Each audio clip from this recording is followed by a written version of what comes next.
BizCast. I'm your host, Christian Gonzalez, co-owner of Creativity Design Group, a digital marketing firm in Houston, Texas. Today we will be discussing what small business owners can do if they are impacted by a rise in costs such as minimum wages, such as the rise to $20 an hour that was just announced in California, with a prime focus being on the food industry. Increasing operating costs that we have no control over are a huge sucker punch to the small business industry, and today we are going to cover some tips over how small business owners can stay afloat amidst the chaos. Chef and restaurateur Michael Brown of Jamburritos joins us to discuss this major quandary. Welcome back, Michael. It's always a pleasure to have you on BizCast. Absolutely. It's good to always be here, Christian, and to help your listeners in any types of situations they might find themselves in the restaurant business. So we're here to talk about some of the answers to some of these challenging things that are coming up in the restaurant industry. And this episode is going to provide a lot of insight over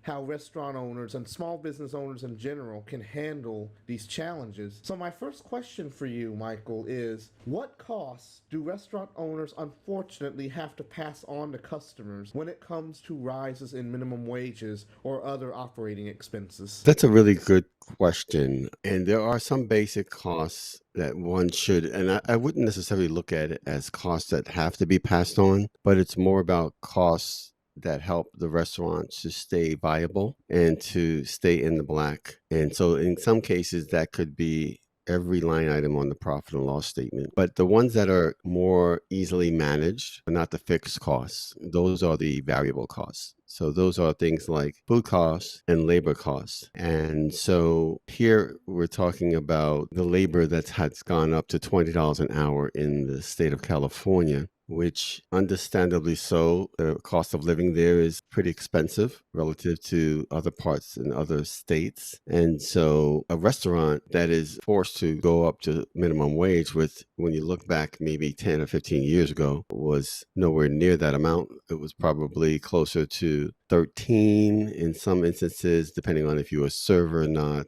Even servers getting paid back in the day like $2, $3 an hour plus tips. But now, because of the rise of the cost of living, COVID has driven the costs up so high that it has made food costs and labor issues very, very prevalent in our industry. And the one thing about costs that go up, they almost never go down. A lot of the costs that we're dealing with in the food categories have to do with transportation. So an item that was inflated over the COVID period might be inflated 100% based on transportation alone. And so back to your original question about what costs do restaurant owners unfortunately have to pass on to their customers, typically they're strongly related to labor and food costs, both of which have gone pretty high. In some cases, certain items have been up 200%. And some of those items are key items like, dairy items, center of the plate items like meats and so forth. But I think that for our listeners' sake, we have to, as an industry, consider the viability of our businesses, understanding that we are an essential part to our communities in terms of serving. A person gets up in the morning, they go get their coffee, maybe the Starbucks coffee.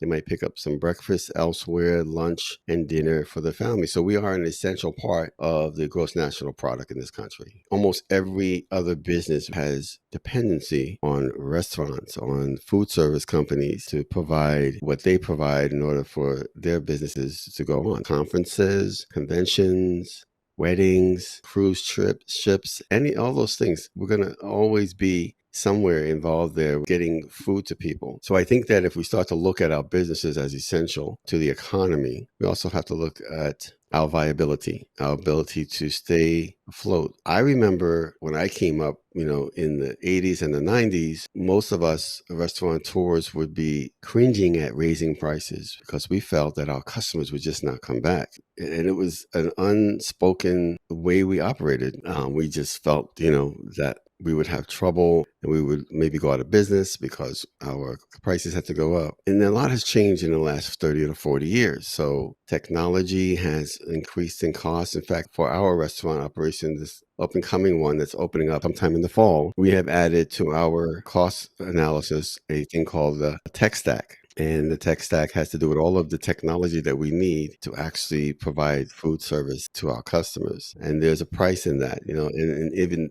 more so, it's not a price that one-time expense. It's actually a recurring price. All of our POS systems are recurring. Our accounting systems are recurring. Our online ordering systems are always being paid monthly. Our inventory systems, our procurement systems, all of those systems, and even HR now is a constant cost on the bottom line, or I should say that affects the bottom line. So I think my advice would be here is to look at your business as a whole, look at your profit and loss statements at least minimally every month. Find out what areas are fluctuating, where they're going, where they're coming. Come up with strategies so that you can actually find better margins in certain areas, whether it be specials that you run or purchases that you make that are in bulk. But don't be afraid to raise your prices because, again, you are an essential part of this economy and people will pay for what they want. Now, if you're offering great service and quality product, conveniently served and located, you will survive any of these issues that are coming up with.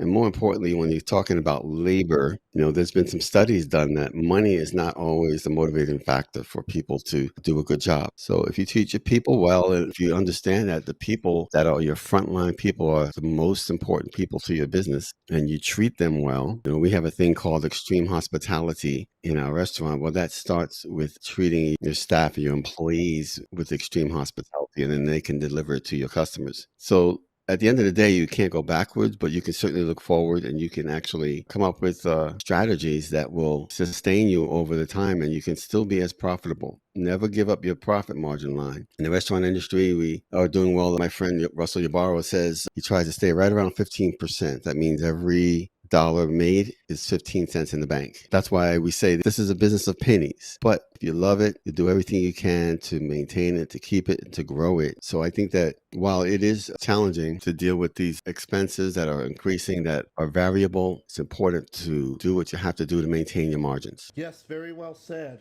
A lot of great insight there. I want to kind of go back to what you said a little while ago about not being afraid to raise your prices, because unfortunately, raising your prices can be inevitable at certain times. And Wendy's announced back in late February that they were going to roll out these new menu boards that would allow dynamic pricing. And a lot of people misconstrued what they were saying. They thought that this meant that they were going to be implementing what they call surge pricing, which means that they would raise the prices on certain menu items depending on the demand. And a lot of their customer base reacted. They said they would not go to Wendy's anymore if they were just going to raise their prices like that. So raising your prices can sometimes be venturing into dangerous territory. However, you have to know when to do it. And remember that offering great customer service and, of course, a great end product in the end doesn't really have an effect on how people perceive the cost. They will be willing to pay whatever amount they want to pay if they see that they're getting a good value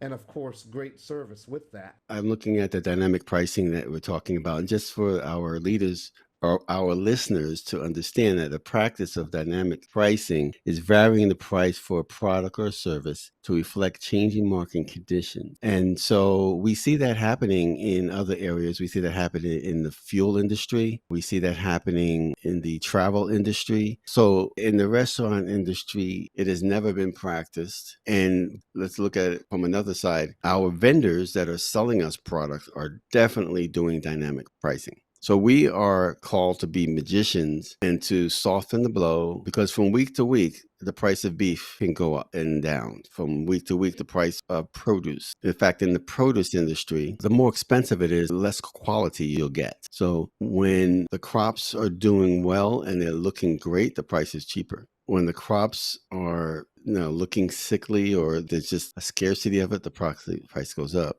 But as I said, in the restaurant industry, we have the challenge of dealing with those situations from the back end and producing a product on the front end that is palatable from a perspective of price. So I know back in the day, they used to say, okay, when you raise your prices, there's a strategy in terms of numbers. So if you price something out at $9.90, say $9 or $9.50, you should go up to $9.99. And so I'm not here to try to, give pricing strategies. I just wanted to point to the fact that there's a formula for, what play with people's eyes, so when they see, so that they don't notice price increases. But I'm sort of led to go in a different direction now with my restaurants, and that is to be upfront There's a concept that I learned years ago called truth in dining. It could reflect pricing. It also can reflect ingredients and, quality ingredients. And let's say you say, I'm serving crab meat and it's actually fake crab meat. You know what I mean? So that kind of thing. What I propose is that we always look at pricing, but we have a periodic price adjustment period. Maybe it's twice a year. Maybe it's once a year, whatever that is. At that point, you're always committed to doing that. Now, in order to understand what that price point should be, you'd have to watch the market. Again, I'll refer to Russell Ibarra, the owner of Gringos and Chimichangas and several other concepts.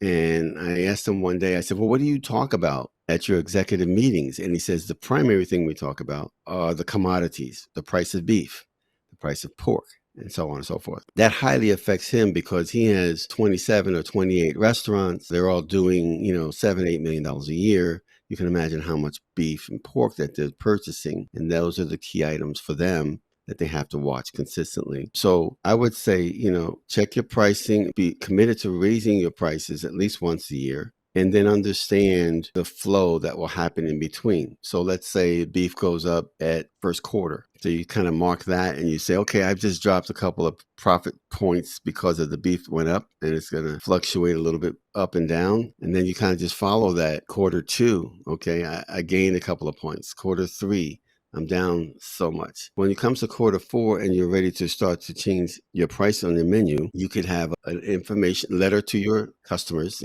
say, we're very sorry because of some market, we have to raise our prices. However you word it, in a way that is palatable to them. Then you change your prices, but you're changing your prices based on an annual forecast and not just a knee-jerk reaction to a change in the market, if that makes sense. Yes, there are a lot of different variables involved when it comes to just raising prices, and I think you covered all of them very well. The average consumer doesn't understand why companies have to raise their prices. A lot of them just think, oh, they're just being greedy. They're just trying to raise the price because they want to make extra money. No, that's not the case at all. And you just explained very well exactly why companies, especially businesses related to the food industry, where the costs are always changing, have to raise their prices. Unfortunately, when vendors raise their prices on certain items, then restaurants have to raise their menu prices because otherwise they're not making a profit, and then they'll go out of business. They'll end up closing their doors. And that's not just the restaurant industry, that's also really any industry. And you mentioned that earlier as well. Now, talking about the retail industry, 99 cents only stores just announced a few weeks ago from the time of us taping that they are going out of business. They have locations in 6 states, including Texas and California. They cited COVID, they cited inflation, and they cited high theft as the reasons why they can no longer make a profit, and felt they had no other choice but to close their doors. And unfortunately, that's what ends up happening when we have no control over certain external factors that cause rises in prices, because not every cost can be passed on to the consumer, and not every consumer is going to be satisfied seeing items that they normally purchase go up in price. So that leads me into my next question for you. You may have answered this question in parts just now, but what changes would you say have to be made internally to help offset costs related to a rising minimum wage or anything in general, such as changing vendors, types of food you're carrying, the brands? Well, you also mentioned earlier about a company that had to close its doors. And one of the items that you mentioned were pilferage, people stealing from them. And so I don't believe that that is a external factor that cannot be managed well, especially in today's day and age when you have cameras. And then if you're taking inventory, and I always stress key item inventories on a daily basis. So if you're burger industry, you should be counting all your burger patties every day, because you want to know, okay, those machines that I sold 1,000 burger patties, I started off with, 1,500. Well, but godly, I should have 500 patties left today on my shelves in my refrigerators. So those are key items. Those deter people from stealing. So those are certain factors. Now, some of the other factors, yes, you said you're correct. They were out of their control. But as I go back to something that I said earlier, is that we're kind of like magicians because, we have to take all of these external factors and manage them well and do due diligence to make sure that we are aware of where we stand, just like we would manage cash flow. That's the big part of our business is cash flow. And in my recent projections for this restaurant that we're opening, I said, okay, if I start off with $100,000 in the bank and I do XYZ, by the end of the month, I should end up with this in the bank. And you just kind of zigzag that through a 12-month period. And based on your projections, you see at the end, this is what I also have. It's very eye-opening to see what that looks like. So you talked about changing vendors. When it comes to dealing with food vendors, you have a challenge because they're in to make money and they will sell you an item at one price and then sell a larger concern the item at a different price. Doesn't seem fair, but they base a lot of their sales pricing on volume. So we have a thing called cherry picking we do in the industry where we say, okay, I'm going to give these two broadline distributors a purchase order every week or how often that I'm going to order and have them bid it out, so to speak, and fight it out. As long as I'm giving each one of those vendors a reasonable amount of business, and in our restaurant business, usually there's a minimum of like $300 to $500 per delivery. So, but I would be more apt to think that I can get the best pricing if I'm giving each vendor at least $1,500, it'll be $1,000 to $1,500 a week. Now I have a structure where they're able to say, okay, I can get rebates for this customer, or I can give them a few points off on their cost because of their purchasing in volume. The other things that I like to do, and I think that in the fast casual industry and in the fast food industry is not commonly done, but you see this often done in the full service restaurants and the fine dining restaurants. They'll have daily specials. The daily specials have an option, or it gives you the opportunity to charge a price because why? It is something special they don't always see all the time. Let's say you have a daily special that has shrimp involved. You also have a menu item that has shrimp. Let's say that item is $15 on the menu. You can possibly get away with charging $16 for this daily special because it made with a special sauce, or it has a unique value proposition, meaning something that the people don't see all the time and they're nostalgic to them because it reminds them of something that they got back home, whatever it is. Now you have a margin managing system for adding a few points to the bottom line. When it comes to labor, though, that's something that is always very challenging to be creative about. One ways that I think if you work closely with your bookkeeper and accountant, you can minimize some things like overtime and, keep hours under a certain amount per week. And I'm not an accountant or a CPA, and nor am I a financial specialist in the restaurant industry, but I know some of these things can help. But the raising of the minimum wage could be something that could be almost have to go to the bottom line. And as I mentioned before, be in a price increase situation. And the world knows that this is okay. This is what we're underneath. They don't want us to go away. And they're spending money almost like, I think people are spending money more than they did before COVID. And they're spending it for things that are creature comforts that help them to go out and make more money. And so if you're good, if you have quality, if you're producing a product that people want, and you're giving a service that exceeds their expectations, I would not be so worried about raising prices. I would still be managing well from the internal part of it, do what I can do to manage it well, making sure that my staff is fully aware of how important it is that they help us manage these costs, that they're being utilized efficiently. The more efficient employee you have, whether they're being paid $20 an hour or $10 an hour, the more money is going to be made. And I've seen this happen before. I can bring in a $10 an hour employee and he can get 70% of the work needed done. I can bring a $15 hour employee. He could get 100% of the work done in shorter time. Guess what? I'm ahead of the game. So I think the key also would be in hiring when it comes to labor increases, making sure that you're hiring people that are proficient at it and the right person at the right job and give them the right training. And I believe in training at a glance, which minimizes a person's need to actually think through a process because the process is posted on the wall. I think it's good to allow vendors to compete for your business. And I also think that it's important to look into some of the more intricate details related to hiring when it comes to picking the right staff. When it comes to vendors, sometimes you can't just change vendors abruptly whenever you want. You might be in a contractual relationship to utilize that vendor for a certain period of time. But in general, when it comes to making changes to your internal operations, such as third-party vendors, sometimes such changes are necessary in order to keep our costs afloat or to keep them in check to ensure that your customer base can still afford to purchase your products and services. So when it comes to making sacrifices in order to save costs, what items do you think restaurants or businesses in general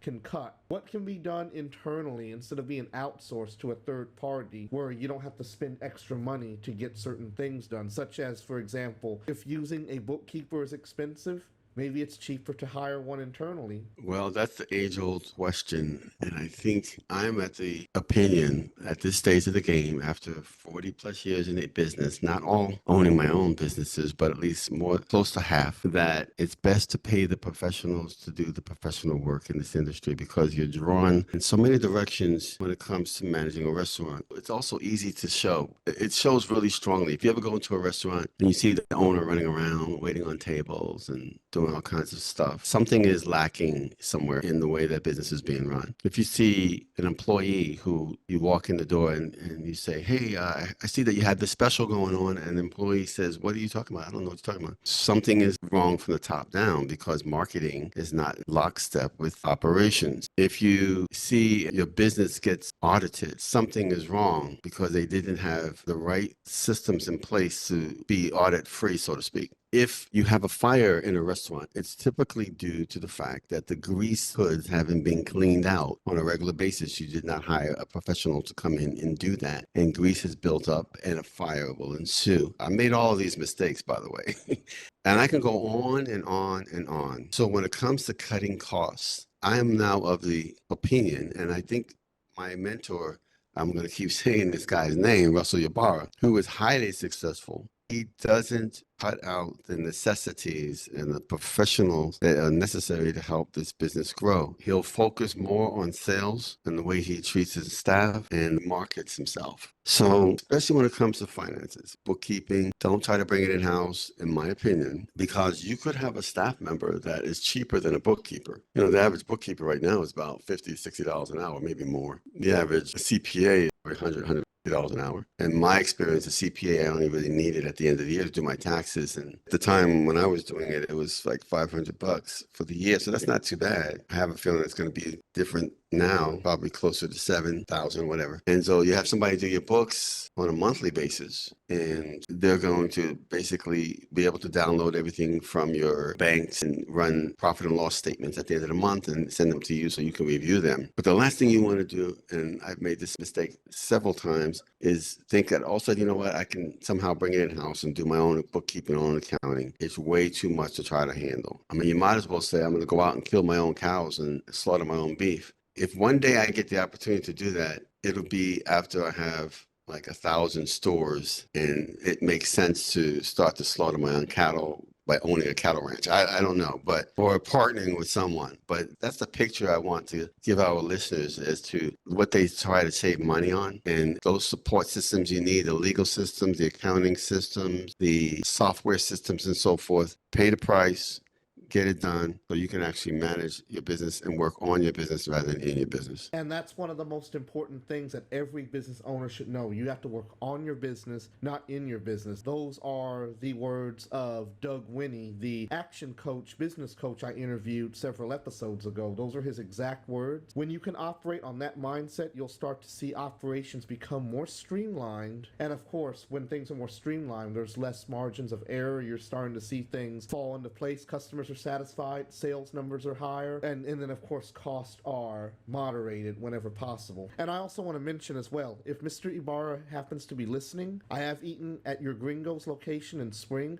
Food's terrific. Now, Michael, how should restaurants respond when they notice a drop in customers due to rising prices as a result of rising operating costs? Well, I think it's more of a proactive response than a reactive response. So proactive goes back to what I shared earlier, and that is letting your customers know, gently know when prices are about to go up, and maybe having some supportive reasons why they are about to go up. And I believe if you do that, you're honest with them, and you're still delivering an amazing product, that you're not going to have any attrition. But if in fact you did all of those things and you actually do have an attrition, then I think, you might want to, let me go back to proactive measures. So how many of these customers are part of our loyalty club? How many of these customers do you have access to and they've given you permission to reach out to them via email? How many of them are loyal followers on our social media? Once you exhausted all those communication areas before prices prices get raised. And I'm going to go in a different direction real quick and talk about what people did for restaurants that they liked during the COVID situation. They didn't stop ordering. They didn't stop going to the restaurant, especially where we're going to be located in Missouri City. I was told by restaurateurs in the Missouri City that they actually increased sales and had to hire people because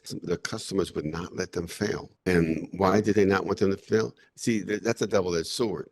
If you're bad, if you're not good, then they're going to let you fail. But if you're good, they actually help these restaurants stay in business and actually increase business. But again, to your question, and then if after the fact you still have attrition, now you're going to have to really start to wonder why. And it's not always the price increase. It could be an attrition based on the fact that you're not listening to the customer, that they are not happy, they're not satisfied with what you're delivering, and you were inconsequential in the first place. You were there because you might have been on the way to work or whatever. It seemed convenient, but when the price changed, I found somebody else who is more consistent, has a better product, treats me better when I go in. And now this is just giving me a reason just to walk away from you. In that case, you have to go back to the drawing board and start to win those customers back again with some organizational structural changes. There's nothing wrong with a comeback, but you got to understand it is a comeback, and it is something that you will have to, I don't always like to use the word have to, but it would be incumbent upon you to go back to the drawing board. Remember, everything rises and falls with leadership, so you can't blame anybody else but the people at the top. It's important to share a vision, a new vision, and it's easy to just say, it's because the prices went up. Well, you know what? Let's be real.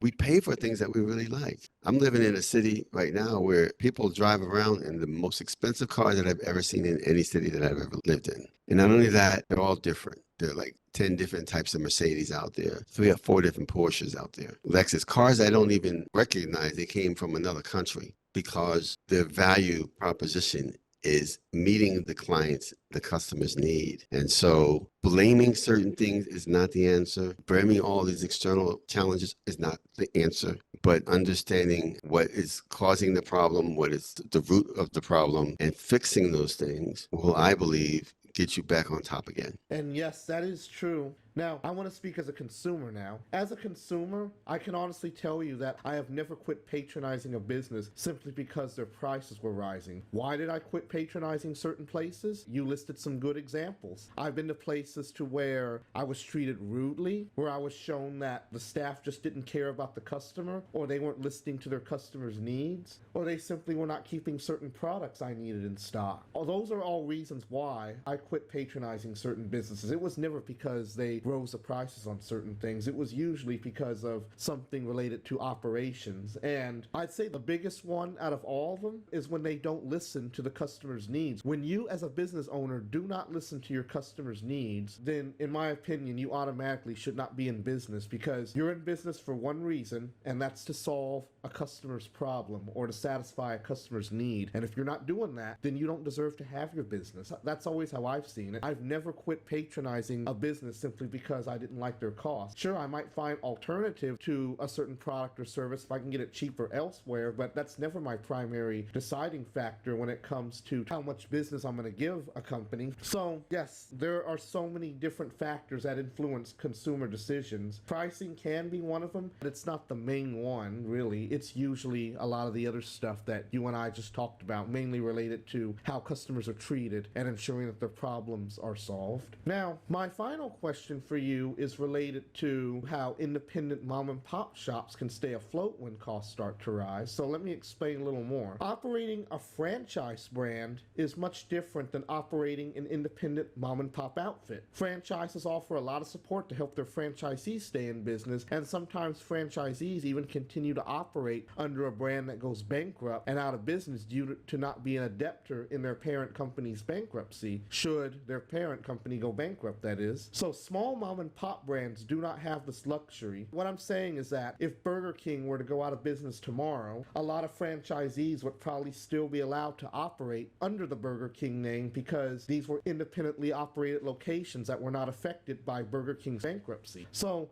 what can independent brands do to stay afloat when costs start to rise? So independent brands have the unique ability to pivot and to innovate as opposed to a franchisee, or even a franchisor, because, the systems that are created with the franchise model oftentimes are like trying to turn a ship around. It takes time, a large ship. So what the independent person can do is they can decide one morning, I'm coming in here and I'm going to do this, make this change or that change, and they don't have any red tape to go through to get it done. Now, a lot of that can be based on like ground, or what we call guerrilla marketing, where they use ground tactics. For example, we had our restaurant in Irvington, New Jersey, Michael's Backstreet Cafe, which was on a cul-de-sac, and down from the main street, I said, okay, I'm going to track people that are on the sidewalk at the main street to my restaurant. So I got some old Capezio shoes and stepped in some pink paint, which pink was our color,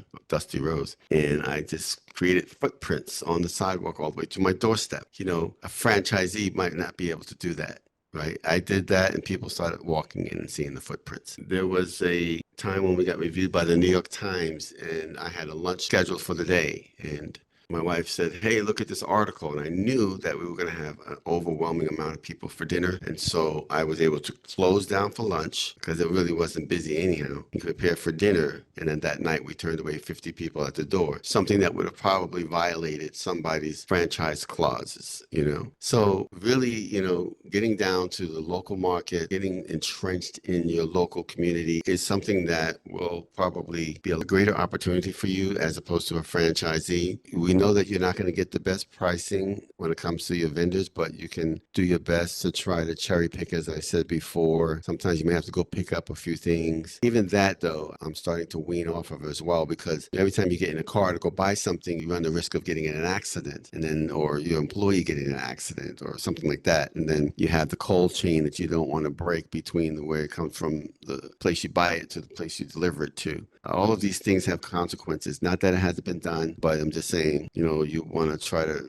not rely on that 100%. One of the things that we're going to be doing at the restaurant is called Jamburritos Downtime Show. So we know that between 2 and 5 o'clock is dead. There's nobody here. People are finished with lunch and getting ready for the close of their day. Well, we know there's a certain amount of people that are going to be home, working from home, or they are home, what do you call it? People that take care of the home and they don't work or what have you, they're retired. We're going to do some entertaining things throughout those in the restaurant. So we're going to have the downtime show will be including things like cooking demonstrations, spoken word, maybe even a gospel choir. One recently that came up, people out here in the Houston market like to do the two-step, okay? And then New Orleans has the second line. So we might do a little bit of classes in that. So this way it keeps people in the restaurant, makes the restaurant look busy. So I think if you're keeping your pricing, you're keeping your margins where they should be, you're using guerrilla marketing tactics to get your business known. And most importantly, you're listening to the customer. We have this thing now, we call it I Hear You. And I Hear You is the way that we go about looking at reviews. And so every review has a commitment to being responded to 100% of the time, good or bad. And then at the same time, those reviews are going to be used to help us know how well we're doing in the eyes of the customer. So all of those things combined gives you total power over your own destiny. Whether you be, even as a small mom and pop, you can definitely eventually be that franchisor because you have taken your local market and you've worked it to the point of duplicating your systems, establishing goodwill. And the next thing you know, you might be going on to build your next store and your next store. And just when you think about this one, I want to give you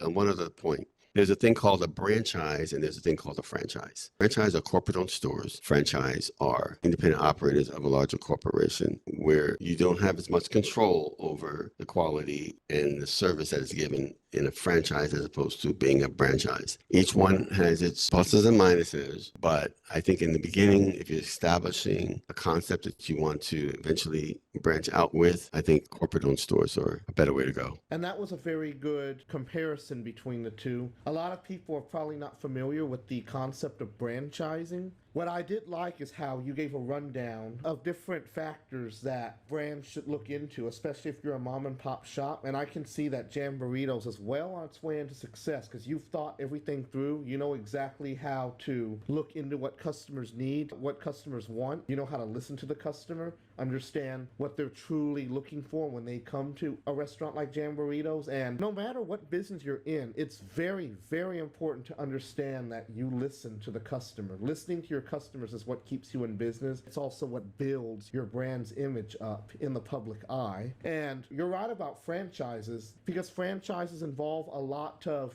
management from corporate. Even though they don't own these locations, you still have a lot of restrictions. I mean, if you own a McDonald's franchise, you can't just add your own menu items. You have to only sell whatever McDonald's tells you can sell. And when they tell you that they're discontinuing a certain menu item, you have to comply with their request to remove the discontinued menu items from your menus. Versus if you're with a mom and pop restaurant, you can change the menu all you want. All the recipes belong to you, the business owner, and they're all your property. They're proprietary to just your brand, so nobody else can use them. You can protect your recipes that way. Those are just certain benefits. And of course, when it comes to marketing, you can get as creative as you want, like your example with the footprints. When it comes to a franchise brand, they don't give you a lot of freedom when it comes to marketing. In fact, you get to do very little marketing, as they're going to be doing it for you at the corporate level on their social media pages. So that is another major drawback of having to deal with a franchise concept. Jamburritos is definitely going places, and I can definitely see it turning into a concept where people can franchise it and open up their own one day. That is, you really want to go that route, because I do see it growing